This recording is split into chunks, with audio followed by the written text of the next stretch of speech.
Vas a conocer a esta tierna humanidad.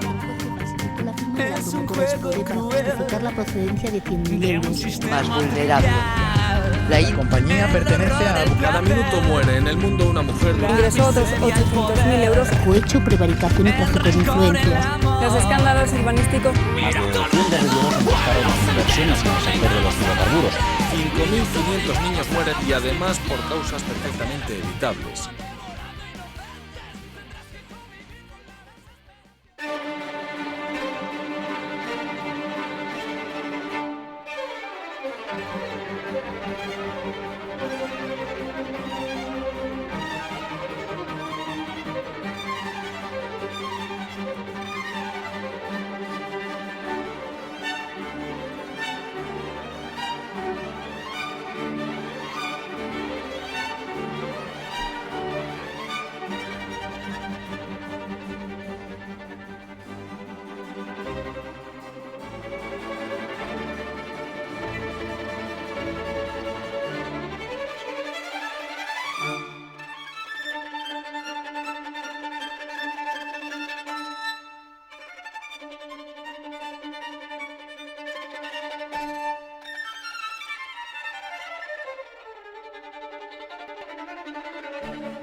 Tengo la alegría de presentar una propuesta social como pocas suele haber hoy día.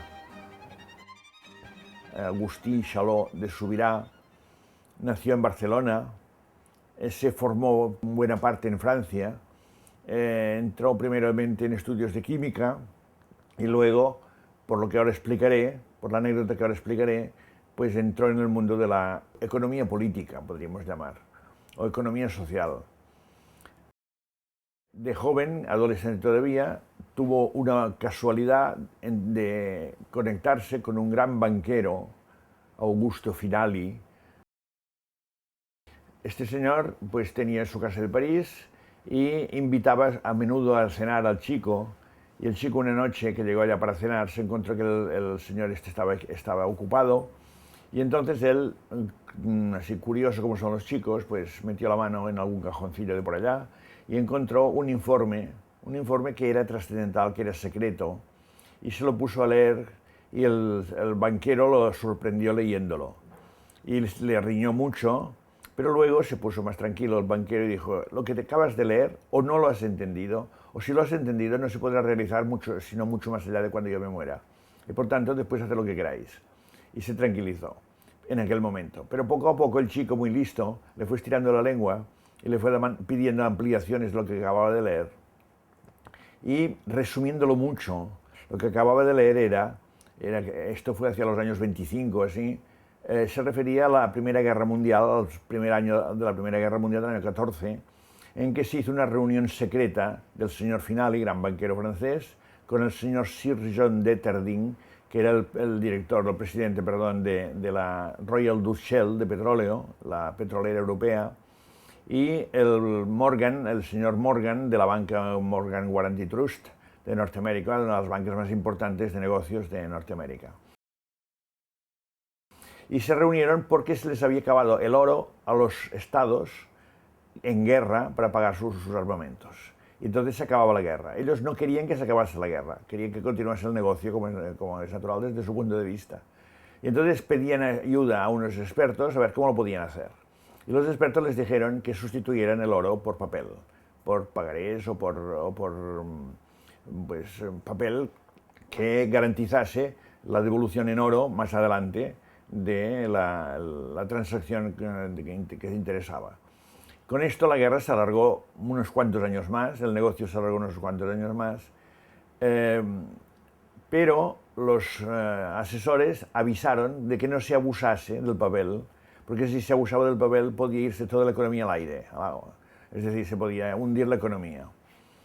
Entonces los señores estos, pues, aceptaron la primera parte del consejo, usaron el papel, pero no aceptaron la segunda. Es decir, no tuvieron medida. Y no tuvieron medida porque decían ellos que si se medía el dinero, se perdía la plutarquía que existía en aquel momento. Este fue, digamos, el pistoletazo de salida. Después, Agustí Saló de Subirá se dedicó toda su vida a profundizar y a completar y a complementar ese primer fogonazo, de sustituir l'oro por papel. El que en diuen delicte econòmic és insolidaritat, robar a la societat. I robar a la societat és un delicte que no es pot admetre.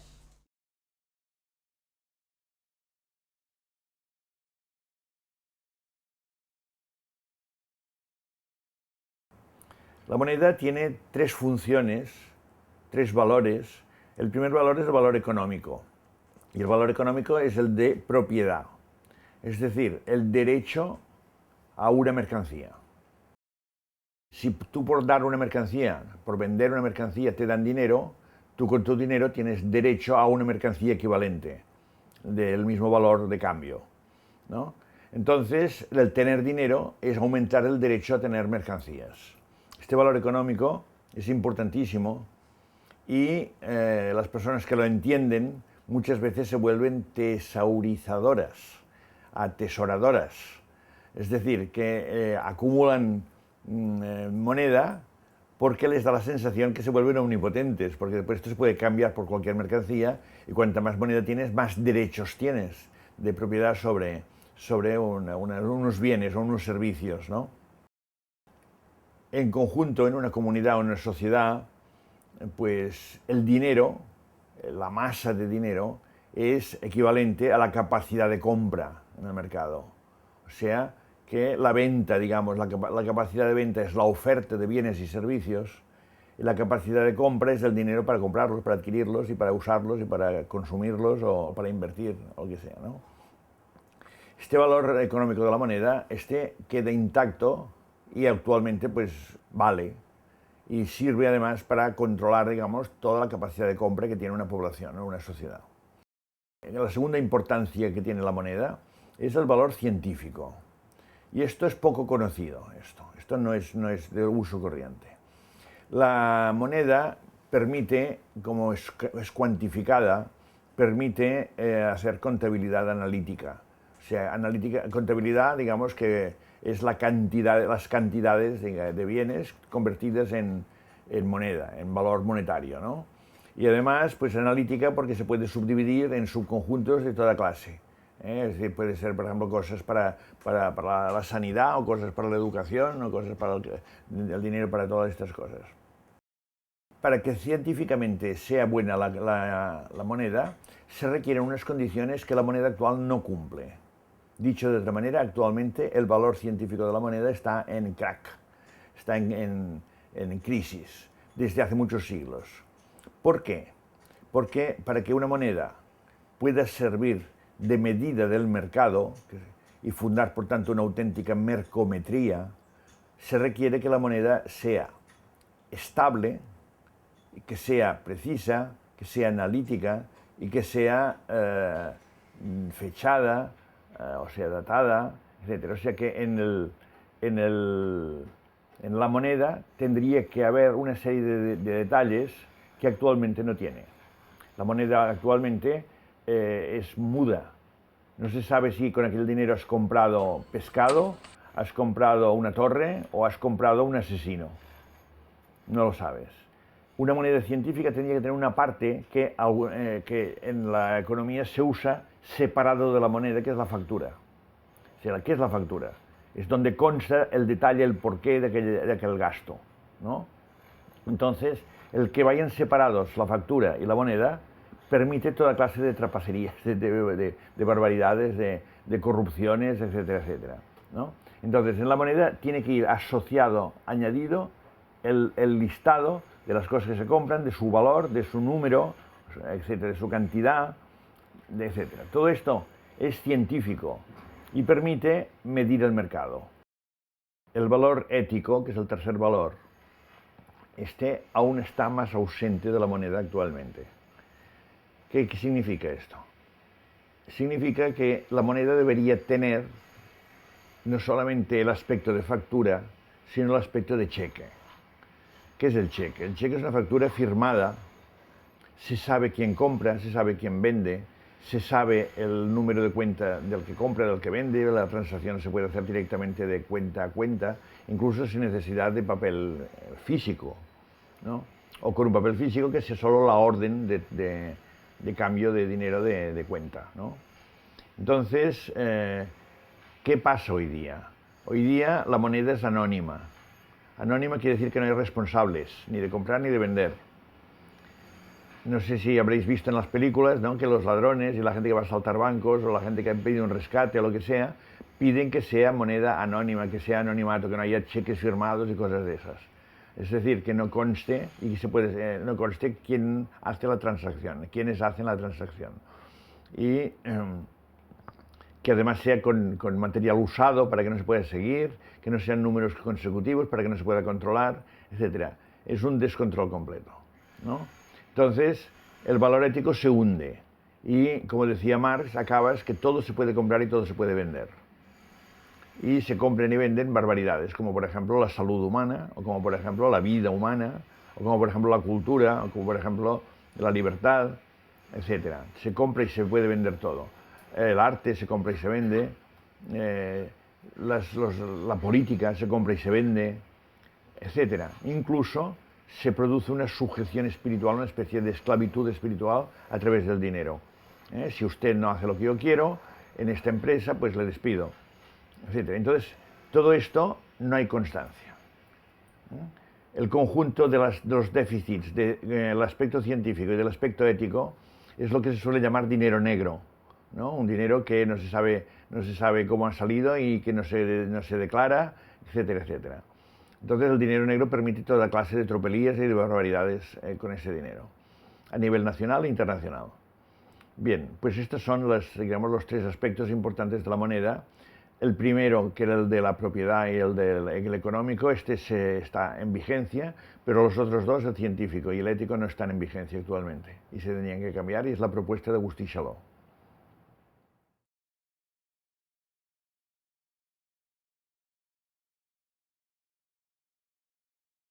Los grandes males suelen tener raíces muy hondas y por eso se mantienen a lo largo de la historia.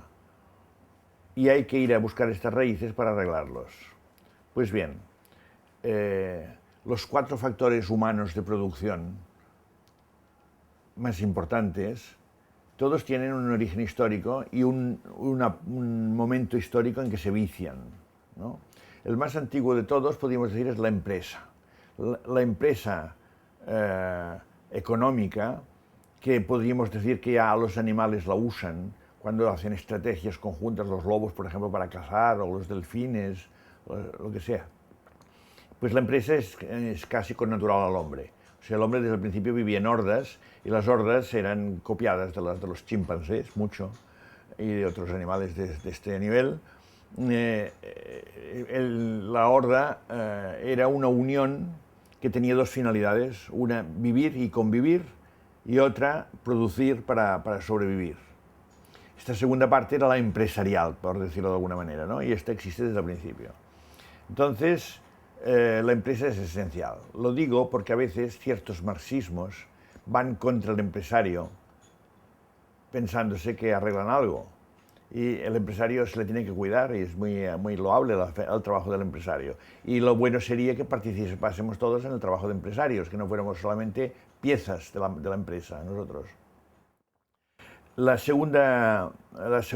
segundo factor de producción es el capital. El capital, el origen del capital, que Agustí Chaló habla del ahorro capital, ahorro-capital, ¿no? Que para capitalizar, que quiere decir invertir en producción mejor, en medios de producción mejor, se requiere antes ahorrar, en vez de comerse lo que se caza, se guarda para poderlo invertir en un momento oportuno, por ejemplo, cuando hay frío, cuando no hay caza, cuando es el invierno, etc., ¿no?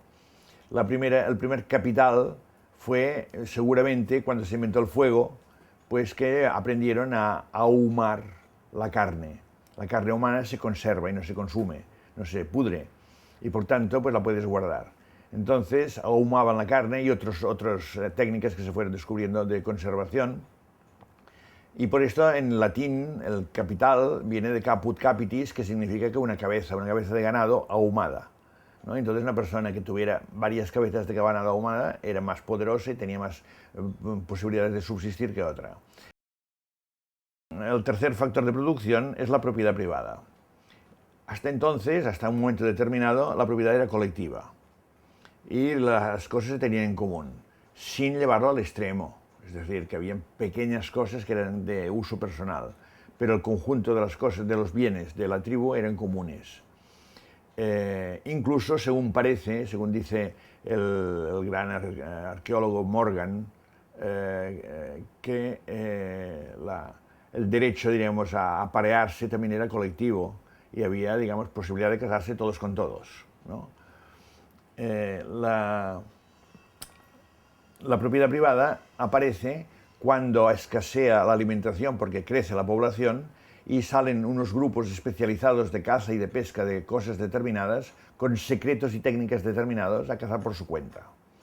Cada grupo de estos tiene un animal o un vegetal o un pez o lo que sea que es su especialidad, o la miel de las abejas, y se especializan en esto.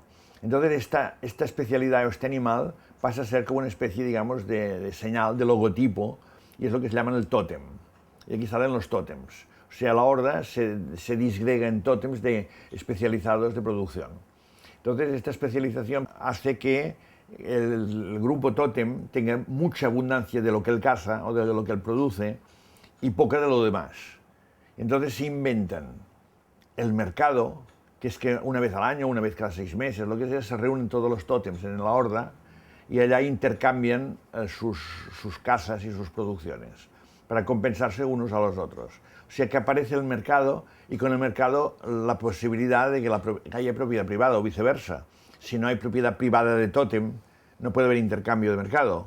O sea que si suprimes el mercado, la propiedad privada no tiene utilidad. Y viceversa, si suprimes la propiedad privada, el mercado no tiene sentido, ¿no? Desaparece el mercado.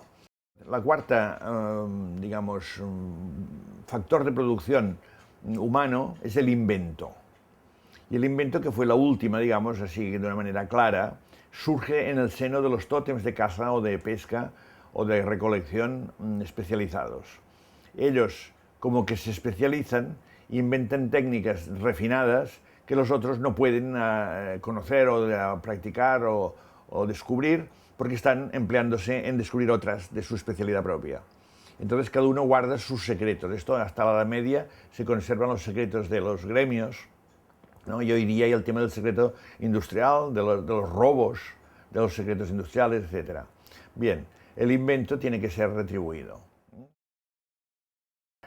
El gran filósofo Platón, en el siglo IV antes de Jesucristo, espantado porque habían matado los atenienses a su maestro Sócrates, se dedicó a hacer viajes lejos de Atenas y en pueblos primitivos descubrió esa moneda responsable y esta moneda científica. Y entonces él hablaba de que el dios del dinero, el Plutos, era benevolente en estos países donde había esta moneda. En cambio, en Grecia y en los países donde la moneda anónima ya se había instaurado, pues allá mandaba el Plutos malevolente. Y había toda clase de delincuencia de toda manera y inestabilidad social, guerras, etc. En cambio, en los países donde había la moneda responsable no había guerras, no había delincuencia. En el Neolítico, la Mesopotamia fue un prodigio de producción económica y de producción también cultural y literaria y mitológica, etcétera, y astrológica, etcétera, etcétera. Y además creció mucho el comercio entre las ciudades, entre unas y las otras, el comercio, digamos, internacional, se desarrolló muchísimo con Egipto también, etcétera. En cambio, después se suceden desde entonces, desde Sargón I, que es el que fundó Babilonia, que es la primera gran metaciudad o metrópolis, que puede decir la madre de las polis, la madre de las ciudades, pero que era un desastre, que era un lugar de opresión total, ¿no? Que se hizo grande a base de explotar los demás pueblos. Pues todo esto, Platón decía que venía de la pérdida de la moneda responsable y científica. ¿Qué pasa? ¿Por qué ahora nosotros estamos aquí hablando de eso? Porque ahora vuelve a ser posible técnicamente un sistema de hacer moneda de este tipo a la velocidad que se quiera. Por mucho que corre el mercado, la moneda puede correr muchísimo más con los sistemas electrónicos e informáticos de que disponemos ahora. Ahora vuelve a ser posible aquella edad de oro de la economía social que fue el Neolítico.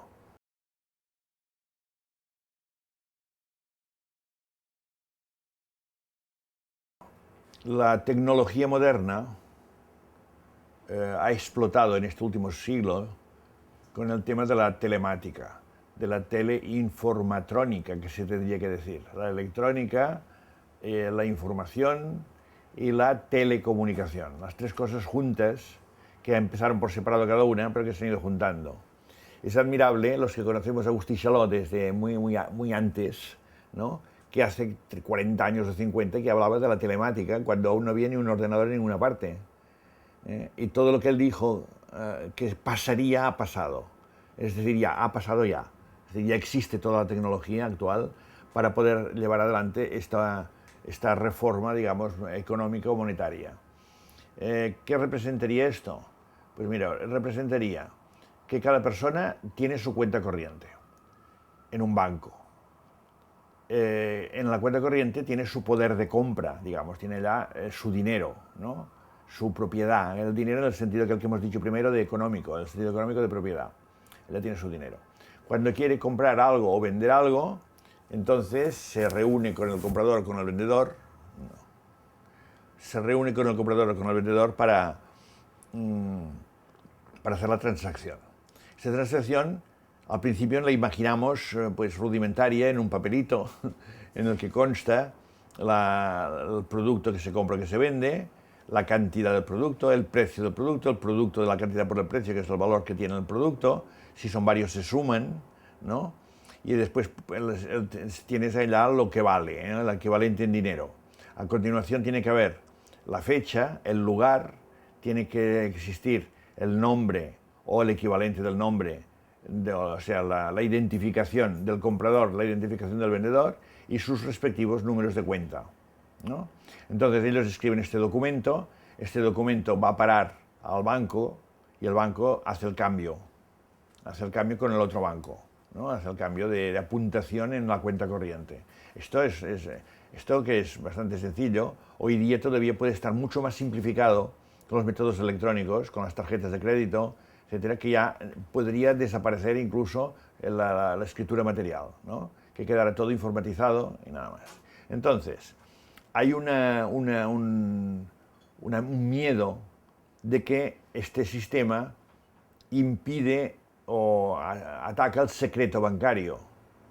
Es decir, quedará todo escrito y por tanto la gente tiene miedo de que se sepa lo que va a hacer. En parte este miedo explica que las trapacerías que hacemos con el dinero, que las hacen los grandes y salen los diarios, pero las hacemos los pequeños cada día, 1000 cosillas que hacemos que no están éticamente aceptables. Pero, no obstante, el Agustí Charlot, él defiende que se puede permitir que en la factura cheque, que se llama así a esta moneda nueva, factura cheque, haya una parte que sea secreta y una parte que sea pública. La parte pública es la factura y la parte secreta es el cheque.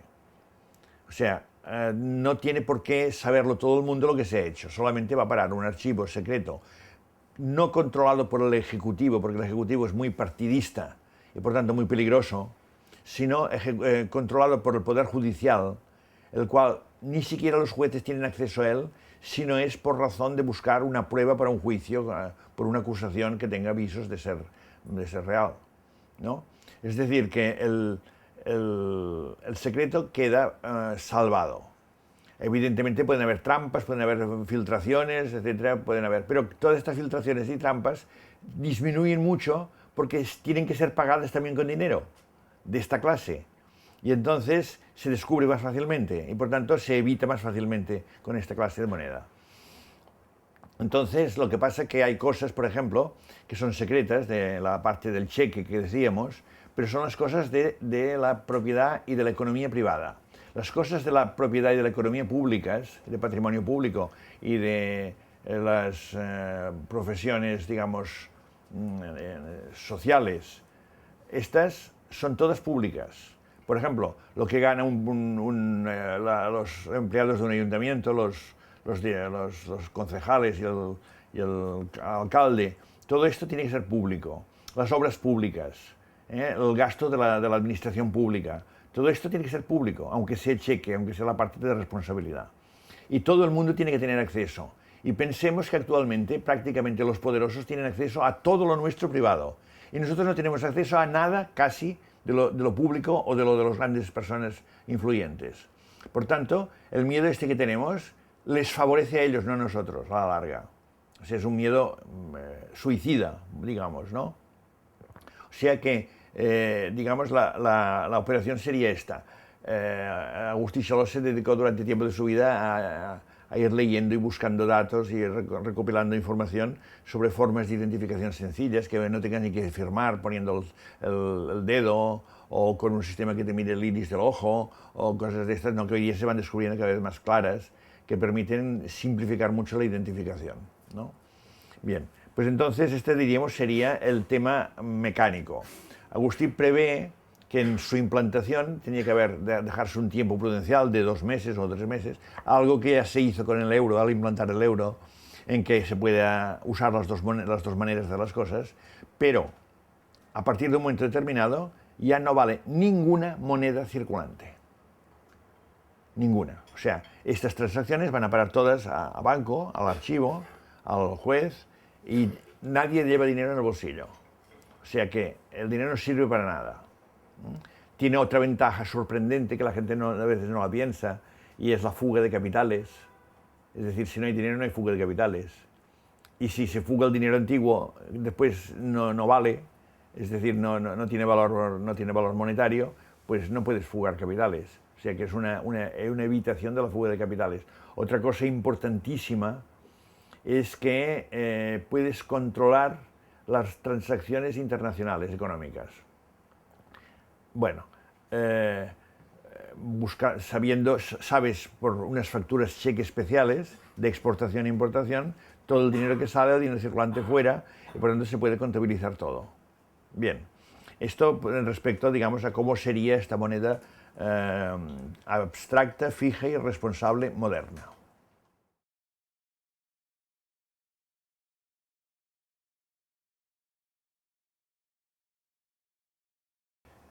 A Agustí le gustaba nombrar o titular su propuesta con el epígrafe de capitalismo comunitario. Ya se ve que la palabra capitalismo se refiere al mundo capitalista, al capitalismo, y comunitario se refiere más bien al comunismo, ¿no? Es decir, los capitalistas niegan la verdad de la propuesta comunista y los comunistas suelen negar la verdad de la propuesta capitalista. Y él, en cambio, lo que hace es una síntesis de los valores positivos de las dos. Es mucho más marxista eso que el marxismo político que ha habido últimamente históricamente, porque Marx era dialéctico y en cambio esta negación del contrario no es nada dialéctica, es dogmática, ¿no? En cambio, Marx, por ejemplo, la gente no sabe que alababa el capitalismo y decía que para ser comunista primero hay que ser capitalista. Y los países tienen que pasar por la fase capitalista para poder después llegar a la fase comunista. Lo cual quiere decir que el capitalismo tiene que dar algunas cosas positivas necesarias para la construcción de la solución final, de la solución correcta, ¿no? Y él habla del capitalismo comunitario. Para entenderlo bien, hay primero que distinguir una cosa que no se suele distinguir. El ámbito público, distinguirlo del ámbito privado y del ámbito político. La gente confunde ámbito público con ámbito político. Hablan de escuela pública y es de escuela estatal, política. Hablan de televisión pública y es televisión estatal o o de la Generalitat de Cataluña o del Ayuntamiento de Barcelona, lo que sea, ¿no? Pero son cosas que son de Estado, son de política. Entonces ha desaparecido el ámbito de lo público, propiamente. Se lo ha comido lo político o lo privado. Y siempre ya sabéis que hay esta disputa de si las escuelas han de ser públicas o privadas, que tiene que decir oficiales o privadas, en realidad, y que igual para los transportes, igual para la sanidad, igual para tantas otras cosas, ¿no? Y en realidad Agustí Saló propone una tercera vía muy importante, que es este camino intermedio, que es el camino de lo público. Cuando en las constituciones democráticas se habla de que el poder radica en el pueblo y que todos los poderes del Estado emanan del pueblo, están diciendo eso, que el pueblo, público y pueblo, vienen de la misma raíz indoeuropea, publicus y populus. Es lo mismo. Y la sede del poder democrático está en el pueblo, no está en el Estado, no está en los políticos, está en el pueblo. Y él es el que tiene que decidir.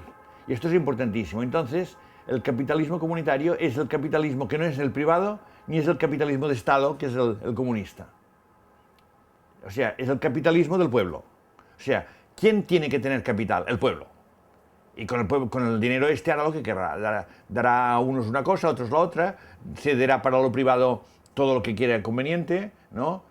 Contratará empresas privadas, donará subsidios a privados y pensiones y lo que quieras que se privatizan y se consumen privadamente, y después dará todo lo necesario para el funcionamiento del Estado, de los servicios del Estado, ¿no? Pero quien manda es el pueblo, no el Estado, y hoy día tenemos la idea que quien manda el dinero es el Estado, ¿no? Que los impuestos son del Estado, no son del pueblo.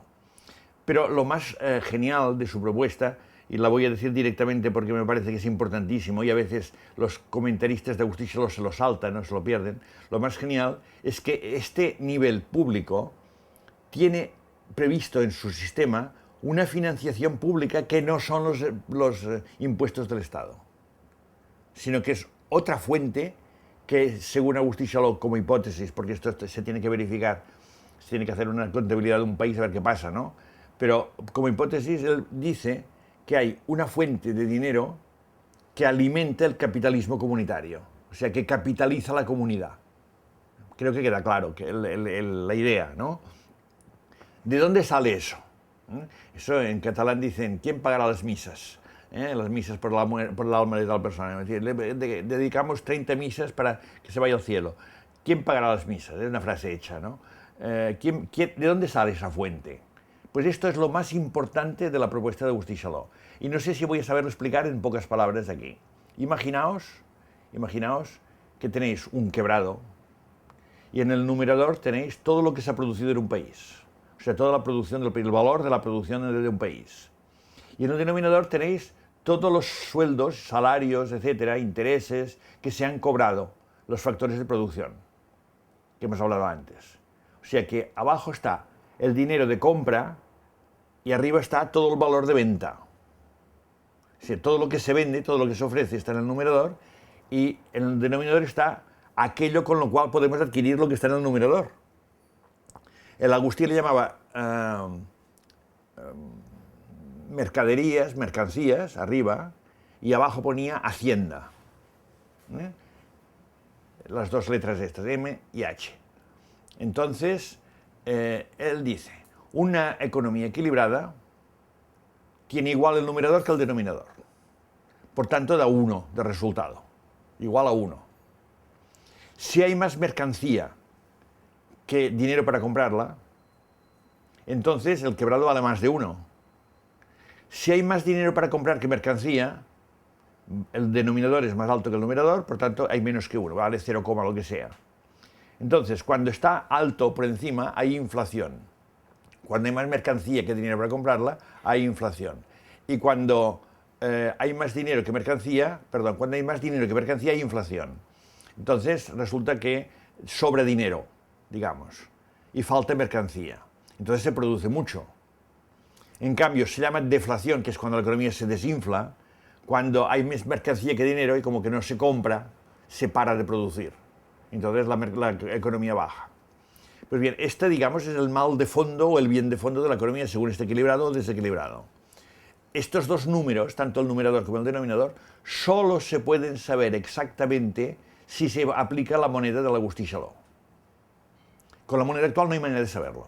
Hay demasiado dinero negro, demasiado dinero incontrolado, demasiado dinero que no sabe de qué es, para qué es, etc. Hay mercancías que también se pasan por mercados negros, etcétera, etcétera. O sea que hay un descalabro general. No hay manera de saberlo. Entonces, fijaos, inventar moneda para poder comprar unos bienes que existen es cosa buena. Inventar moneda cuando sobra bienes, es decir, que sobra dinero y falta bienes, es una cosa mala. Entonces, la idea popular es que inventar dinero siempre es malo, que es un poder del Estado, que se reserva siempre el Estado, ¿no?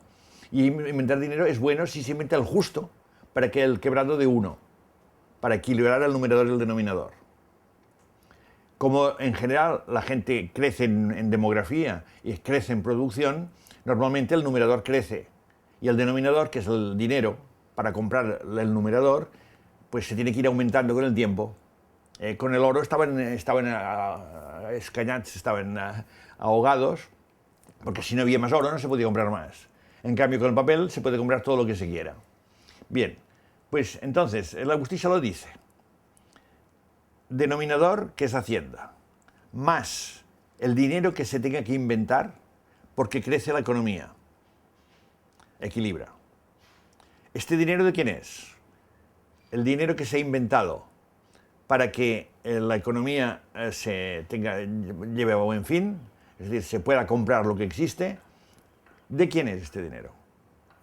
Y el Agustí Saló dice, es del pueblo, es del ámbito público, es la fuente de capitalización de la comunidad. Y por esto capitalismo comunitario. Y entonces la pregunta es, ¿qué no existía ese dinero ya? Porque la gente se piensa que este dinero, que se llama la plusvalía comunitaria, se lo confunde con la plusvalía privada. O sea, en Hacienda, pues las empresas y todo el trabajo y toda la economía privada produce beneficios. Y los marxistas y los socialistas son los que se han peleado siempre con los capitalistas.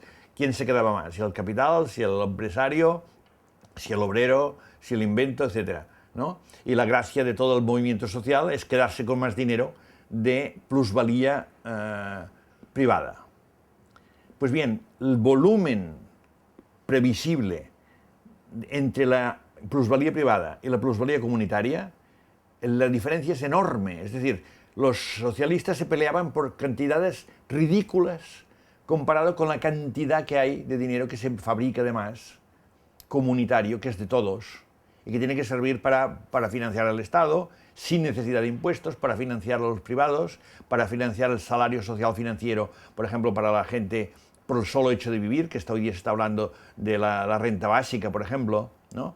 Para financiar todo lo que el pueblo quiera financiar, existe todo este dinero que incluso los economistas y los econometristas actuales, que no tienen una buena medida de mercado porque la moneda no está bien hecha, a pesar de todo conjeturan que es enorme. Y os pondré ejemplos sorprendentes. O sea, este dinero que baja del cielo, ¿qué le pasa? Porque un dinero siempre responde a algo que ha crecido, que es la mercancía, ¿no? Pero, ¿por qué la mercancía crece? Fijaos, qué diferente es llevar un carro con piedras, o las piedras, mejor dicho, llevarlas al hombro o llevarlas en un carro. Es mucho más económico llevarlas en un carro.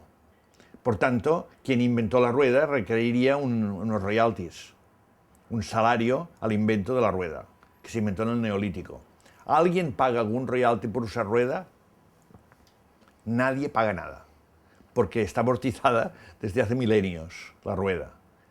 Todo lo que la rueda facilita la economía va a parar a la hacienda comunitaria, o sea, respalda como mercancía la hacienda comunitaria. Por ejemplo, una cosa sorprendente, es decir, las guerras. Un país en guerra, la economía cuesta mucho más, todo cuesta mucho más que en un país en paz. La paz es un bien comunitario que genera plusvalía comunitaria.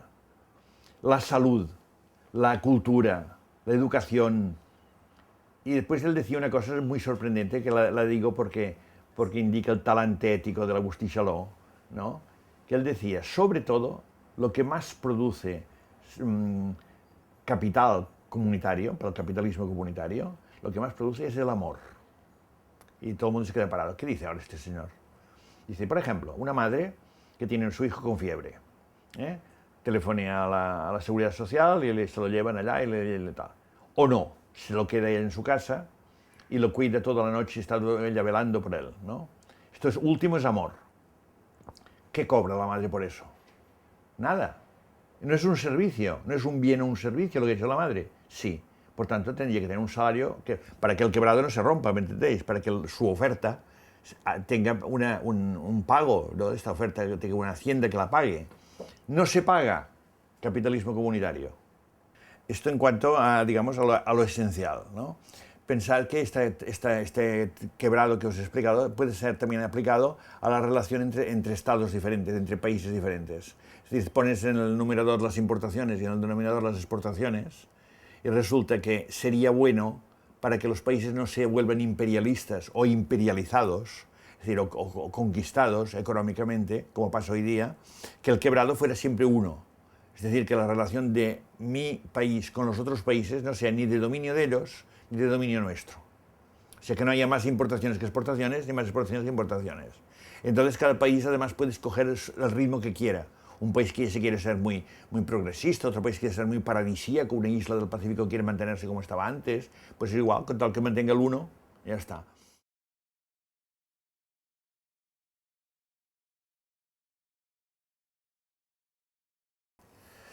Para cerrar, me gustaría hacer como 3 flashes. Un flash sobre la Revolución Francesa. No se ha meditado suficientemente el hecho revolucionario francés, las causas que lo motivaron. No existía ningún partido político todavía, no se habían inventado los partidos políticos. No fue un ejército que conquistó un país. No se previó nada, salió como una especie de seta que sale del bosque donde menos te la piensas. En realidad sí que había una causa, pero es una causa que fue la preparación durante más de un siglo de lo que se llamó la Ilustración. La Ilustración, que tenía de filosofía el racionalismo, sustituía la autoridad y la fe y los mitos y las creencias, todo esto por la razón, que es la que estaba descubriendo entonces, el racionalismo, y tenía una herramienta fabulosa que fue la Enciclopedia Francesa, que fue la primera enciclopedia universal importante del mundo, en que todos los conceptos eran revisados a la luz del racionalismo, o sea, de la racionalidad. Y al estudiar todo, no solo estudiaron las estrellas y la química, Lavoisier fue uno de los grandes de aquel momento, por ejemplo, sino que además estudió la sociedad, sobre todo Montesquieu y otros. Y al estudiar la sociedad, estudiaron la política, estudiaron el derecho al voto, la democracia, la división de poderes, toda una serie de cosas, y todo esto fue revolucionando a la gente, perseguida por los reyes, digamos, despóticos que había en aquel momento, que prohibían la lectura de la enciclopedia francesa, que salía por fascículos, ¿no? Y la leyenda escondida, etc. Pero todo aquello fue cambiando la mentalidad de la gente. Y llegó un momento en que la mayoría de la población tenía en la cabeza un modelo muy bueno y en la vida un modelo muy malo. Y la fuerza del modelo bueno tumbó el malo. Y cambió.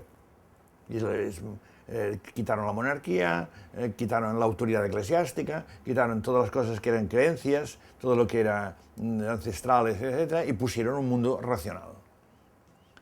Este mundo racional es lo que se llama la modernidad, basada sobre todo en la ciencia aplicada no solo a las cosas naturales, sino a las cosas sociales.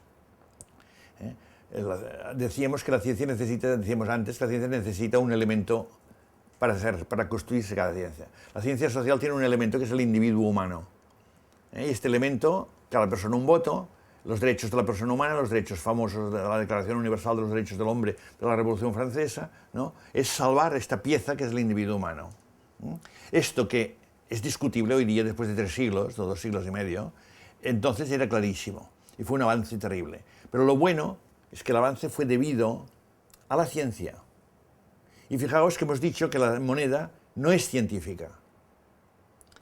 Agustí Charlot presenta una moneda científica a la altura de la Ilustración. O sea, una moneda moderna de verdad. Otro flash. El otro flash está sobre toda la revolución que hizo Gandhi. No sé si sabéis, pero explica Marx en el Capital que los ingleses en 2 siglos o 3 que estuvieron por allá se llevaron de la India a Inglaterra toda la tesaurización o tesorización de los ricos indios de 2 o 3 mil años antes, acumuladas. Solamente jugando con esto de la plusvalía esta que decimos sin decirlo explícitamente. Es decir, parecía que compraban y vendían, un poquito como los españoles que llegaron a Cuba o a Haití y daban allá espejitos y cuentas de collar y los otros les entregaban oro, ¿no? Porque ellos no sabían, los indios no sabían el valor de lo que daban.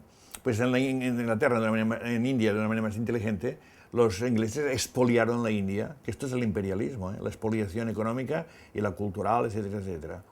Pues bien, Gandhi convenció al pueblo indio, y no son bromas, eran 600, 700, 800 millones de habitantes, no como nosotros que somos 7 millones, ¿no? Pues los convenció de que la dignidad del pueblo estaba por encima de los intereses y por encima de todas las opresiones y por encima de todas las dificultades. También en la propuesta de Agustí Chaló aparece la dimensión ética, o sea que se tiene que conseguir por vías pacíficas, lo ha dicho siempre Agustí Chaló, y además lo que se consigue es ético, está basado en la responsabilidad y en el amor. Y por tanto, pues Gandhi es un ejemplo precursor también de esta salida. Y finalmente, pues vemos ahora en Agustí Chaló la propuesta esta, que nos da una cosa que los otros no nos daban, que es la herramienta técnica. Y Agustí Chaló decía una cosa muy interesante. Él decía, cuesta mucho cambiar las costumbres. Por ejemplo, decía, Jesús hace 2000 años nos dijo una serie de cosas éticas muy importantes y aún estamos todavía igual que antes. No hemos ganado mucho desde el tiempo de Jesús, porque por predicación directa de lo ético tampoco a veces no se mueve la gente.